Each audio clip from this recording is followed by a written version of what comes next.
The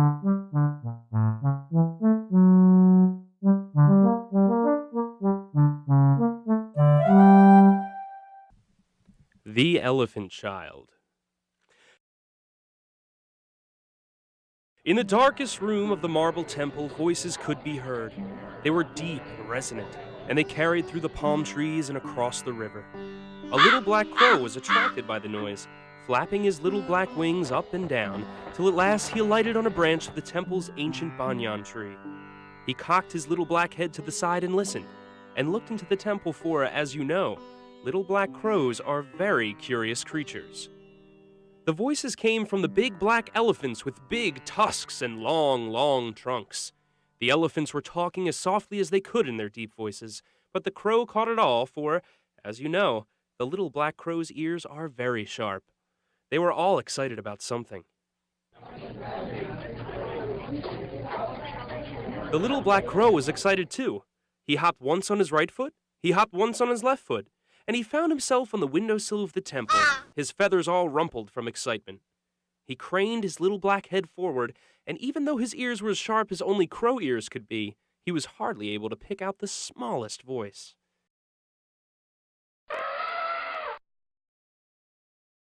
It belonged to a little gray elephant, and as you know, little gray elephants have very large ears. In fact, his were so big that they made the rest of him look small. And this is never good, especially if you're not that big to start with. The little gray elephant child was trying his very best to be heard. He trumpeted and shouted, and only stopped when a big elephant told him to hush. The crow felt sorry for him. The big elephants were talking about taking part in a festival the next day.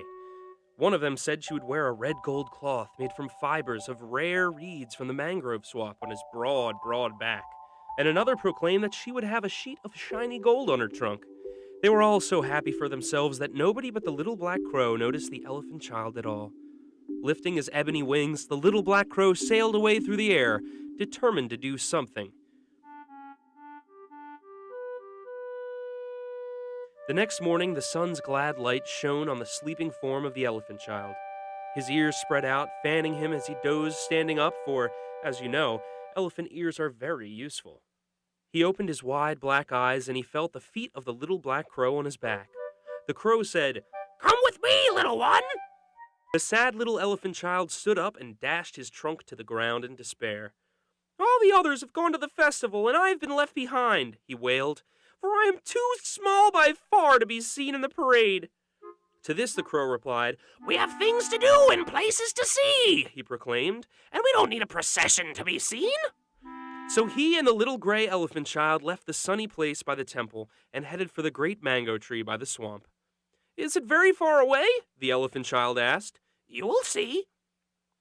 They came through shady paths, eating bananas that fell ripe and yellow through the green, green leaves of the trees, either through the incessant pecking of the little black crow or pulled down by the trunk of the elephant child. Soon they came upon the great mango tree.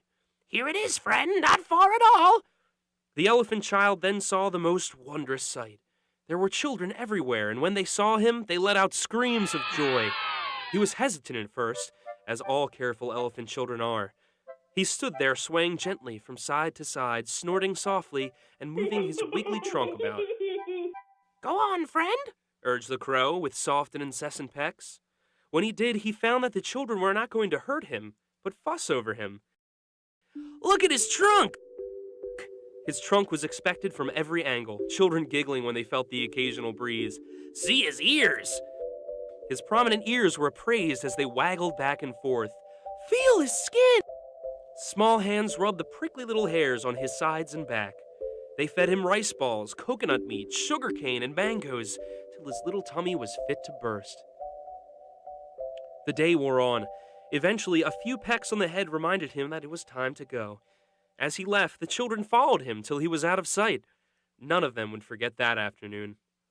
It was late when the elephant child got back. The big elephants had returned and they were cross about their day. They were not fed at all, they complained. They had to march and stand in the hot sun. The people played loud music next to their sensitive ears. The elephants grumbled and snorted and threw dust in the air. The elephant child just smiled quietly with his new friend, the little black crow.